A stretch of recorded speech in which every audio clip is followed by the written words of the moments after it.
आणखी एक breaking news आहे। राज्य सरकारमधील मंत्र्यांकडे सध्या जे पीए, पीएस आणि ओएसडी नेमले गेले आहेत ते 5 वर्ष राहतीलच असं नाहीये, कारण जर त्यांच्याविषयी तक्रारी आल्या आणि त्यामध्ये तथ्य आढळलं तर त्यांना मध्येच घरी बसावं लागणार आहे। याशिवाय उसनवारी तत्वावर आपापल्या मंत्री कार्यालयामध्ये अनेकांची भरती केलेल्या मंत्र्यांना चाप बसवला जाण्याची शक्यता आहे। मुख्यमंत्री कार्यालयातील सूत्रांनी ही माहिती दिली आहे। मंत्री कार्यालयांमधील पीए, पीएस, ओएसडी नियुक्तीचे अधिकार हे मुख्यमंत्र्यांना आहेत, तर हे अधिकार कसे ते बघतात। संबंधित अधिकारी काही चुकीचे निर्णय घेतात का आणि पारदर्शक कारभारासाठी भूमिका बजावतात की नाही यावर मुख्यमंत्री कार्यालयाची बारीक नजर असणार आहे।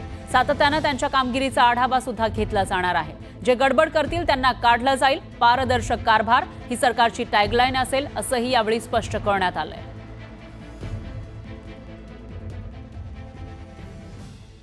25च्या जवळपास नावं आली, त्यातली 109 नावं मी क्लिअर केलेली आहेत। उर्वरित नावं मी क्लिअर केली नाहीत, कारण कुठल्या ना कुठला आरोप त्यांच्यावर आहे, कुठली ना कुठली चौकशी चाललेली आहे किंवा मंत्रालयामध्ये त्यांच्याबद्दल परसेप्शन हे फिक्सरचं आहे। कोणी नाराज झालं तरीही मी अशाला मान्यता देणार नाही।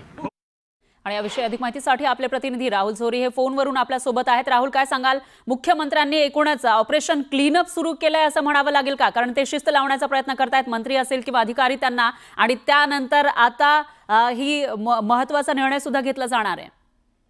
अगदी खरं तर मुख्यमंत्री देवेंद्र फडणवीस यांनी स्पष्टपणे ज्याचा उल्लेख केला की मंत्रालयात ज्याच्यावर आरोप आहेत किंवा ज्याची चौकशी सुरू आहे आणि याच सोबत जर कुणाच्या बाबतीत फिक्सर असा उल्लेख होत असेल तर असा कोणताही फिक्सर मंत्र्यांकडे बसू देणार नाही। यावर कोणी नाराज जरी झालं, कोणी कितीही नाराजी व्यक्त केली तरी याला फरक पडत नाही।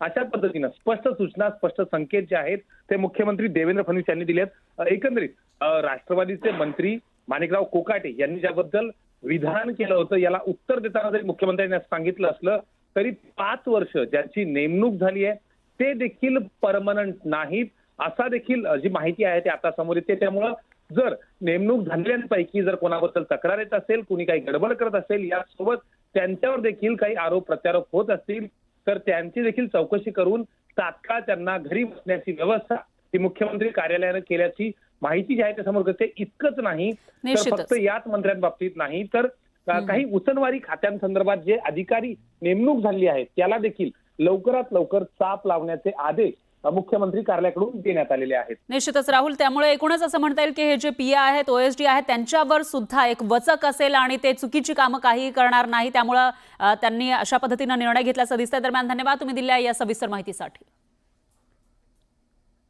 आणखी एक ब्रेकिंग न्यूज आहे। पुण्यामध्ये युवक काँग्रेसला आणखी एक मोठं भगदाड पडलंय। माजी युवक शहराध्यक्ष राहुल शिरसाट हे 70 ते 80 कार्यकर्त्यांसह पक्षाला रामराम ठोकणार आहेत।